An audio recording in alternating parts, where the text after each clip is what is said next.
Welcome to the deep dive. Today, we're plunging into uh, a really complex and, let's be honest, often controversial topic, the idea of transracial identity. That's right.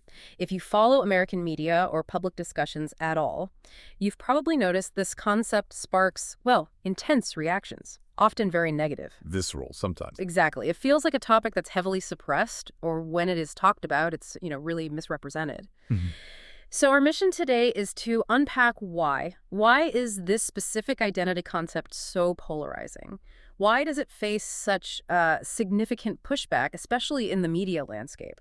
We're going to explore those historical, biological, and social layers that create this resistance. And hopefully understand the roots of that suppression. Exactly, because this discussion, it really does challenge some deeply held assumptions about identity. We need to unpack transracialism, as it's sometimes called, to get a fuller picture of why it hit such a nerve. Okay, so let's start with basics. Definitions. What are we actually talking about when we say transracial in this context? Well, in its newer usage, it's a label for people who identify as a different race than the one they were, assigned or born into.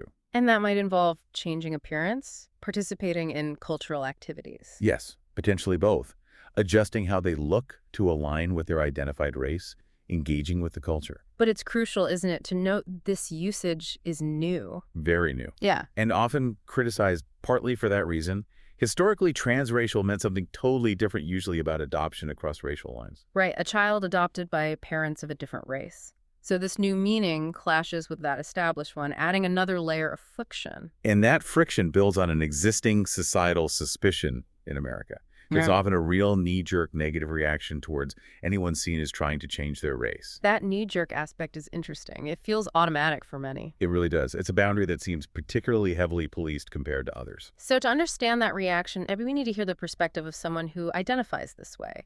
We saw an example online, a Reddit user, born white, American, but expresses this really deep desire to transition to a Japanese identity, studying the language, using makeup to look, in their words, Asian. Right, really trying to embody that identity. And what struck me was their plea for acceptance. Wishing people wouldn't think they're just a weirdo, they asked, why can't we be the race we choose? That's a powerful question. It really is. And they specifically mentioned the unfair treatment trans race people get online and in the mainstream media, calling it unjustified. That points directly to the suppression we're talking about. It highlights that clash perfectly. Mm-hmm. The internal sense of self versus society's rigid boxes, and often media's tendency to frame it negatively or simplistically. Okay, building on that, let's tackle the comparison that often comes up. Why has transgender identity seen growing acceptance, while transracial identity is so often rejected, even called absurd? It feels like a double standard. You're right to point that out. From a purely principled philosophical standpoint, it's actually very difficult. There's arguably no coherent principled defense for saying transgender identity is legitimate, but transracial identity is not. So the logic doesn't hold up if applied consistently. Not easily. However, there's a key conceptual difference that makes it harder for people to grasp the transracial idea. We have this distinction between sex, the biological aspect, and gender, the social construct. Right, maleness, femaleness versus masculinity, femininity. Exactly. That distinction gives us a framework. But for race, there's no obvious analogy. The term race often bundles together both physical traits or embodiment and the social role. It's ambiguous. So we lack a readily available mental model for separating innate racial identity from biology or ancestry in the same way we've started to for gender. Precisely. That makes the conversation much harder to have and perhaps easier to dismiss or suppress. But here's the thing. Societal acceptance for trans people generally isn't waiting for everyone to agree on the exact biological versus social basis of gender identity, right? We tend to accept self-identification more now. That's a very important point. Acceptance often precedes full scientific or philosophical consensus. So why should a presumed biological or ancestral link be the absolute barrier for accepting someone identifying as transracial? It seems inconsistent. It does seem inconsistent from that perspective. Yeah. And you can see identity concepts evolving elsewhere too. Look at intersex conditions. How so? Well, the medical approach used to be about early surgeries to make the body fit a male-female binary, often without consent. Right, the normalizing approach. Yes. But now, the focus is shifting. more emphasis on function, fertility, sensation, avoiding unnecessary surgery, and crucially, respecting the person's own long-term gender identification. So a move towards recognizing complexity and individual identity over rigid categories. Exactly. It shows society can adapt its understanding of identity, even if it's slow. This shift around sex and gender perhaps suggests similar shifts could happen for race, though race seems far more resistant. Okay, this is where it gets really interesting, I think, and connects directly to why this topic is so suppressed. Let's dig into the roots of race itself. Yes, the concept of race, as Europeans developed it, is tied up with the scientific revolution, imperialism, colonization. Not exactly neutral territory. Far from it. And critically, the rise of the Atlantic slave trade created, well, a further incentive to categorize human groups. Why?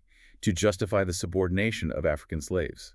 So race as a social construct was literally invented, or at least heavily shaped, to maintain a power structure, to justify oppression. That's a key historical argument, yes. It wasn't just observing difference, it was creating categories to enforce hierarchy.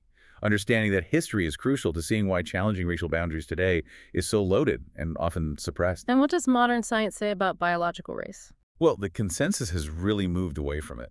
There's a survey back in '85, quite a while ago now, but indicative 16% of biologists, 36% of developmental psychologists disagreed with the idea of biological races in humans. And that trend continued. Yes. Anthropology textbooks that once argued for biological races reversed their stance by the 1970s. Biology texts often just drop the discussion entirely, likely to avoid the political heat. So the scientific conclusion. The research points strongly towards the idea that race is not only socially dysfunctional, but is biologically indefensible as well. It obscures the fact that genetically, all humans are overwhelmingly similar. So things like hair texture, skin color, those are just superficial variations, not evidence of distinct biological races. Exactly. Minor variations within a single genetically quite homogeneous species. Scientifically, the idea of separate races just doesn't hold water. But despite the science showing this universal genetic mixedness, society still clings to race in very categorical terms, doesn't it? Absolutely. Race itself remains prevailingly understood in categorical terms. Think about census forms, everyday language. Right. In fact, didn't a U.S. Census Bureau study find their own racial terms were vague? That people didn't agree on what they meant? Precisely. A 2013 study highlighted that. The categories are unstable, poorly defined, yet socially.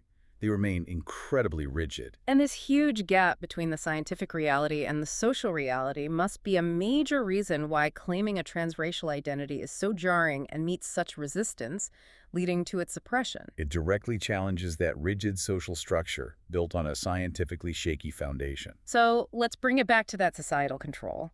Why is race policed so fiercely in America, especially compared to gender? This seems central to the suppression in media and society.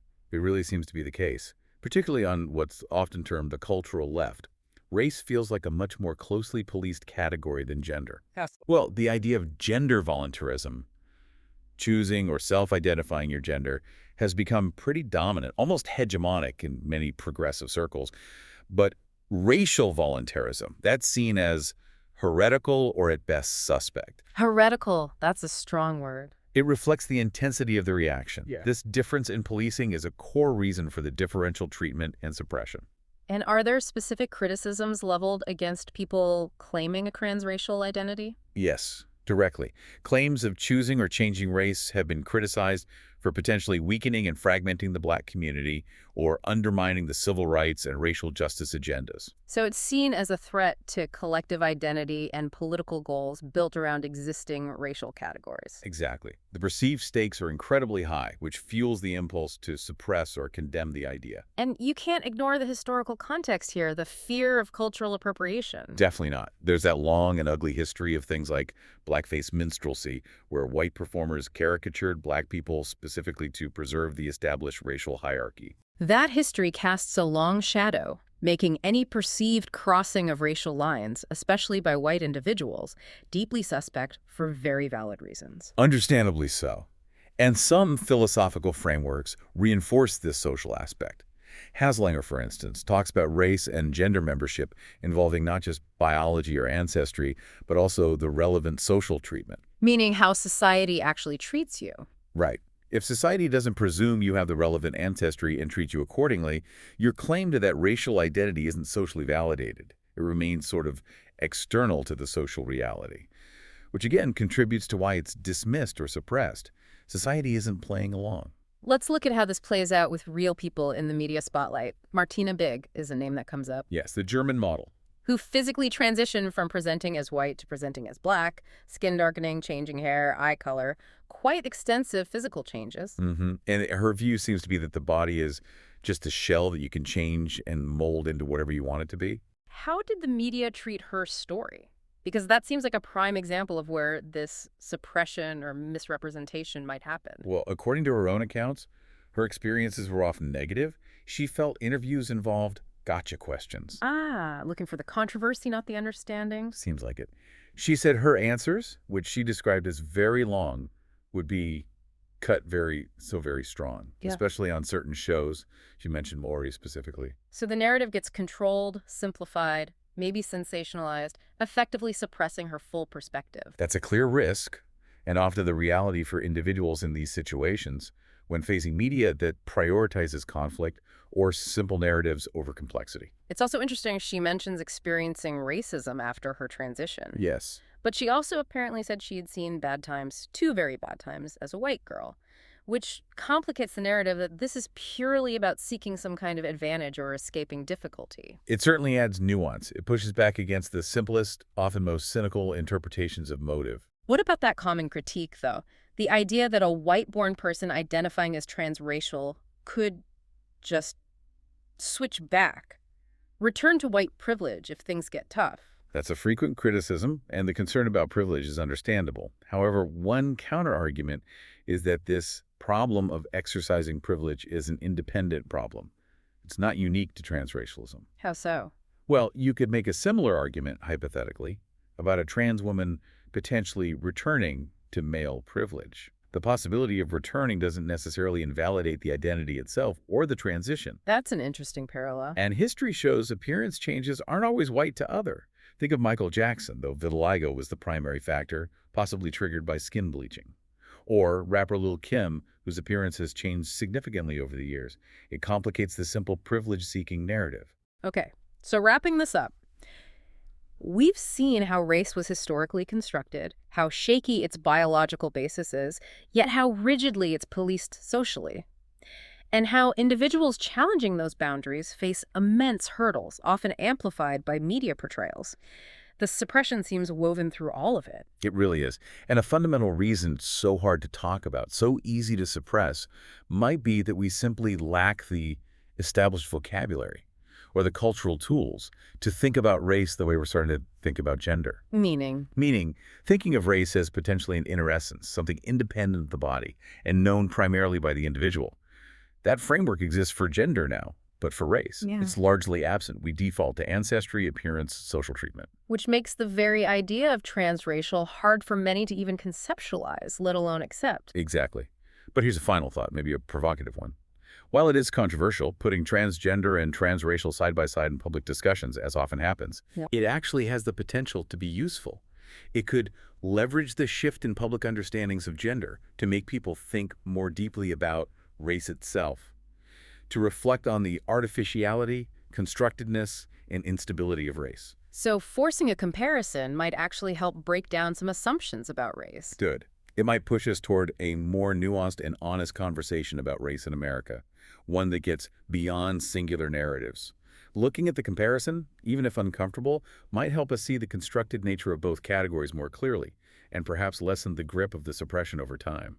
A lot to think about there. Thank you for joining us on this deep dive. We hope this exploration encourages you to keep reflecting on these complex questions of identity, society, and what it means to be human.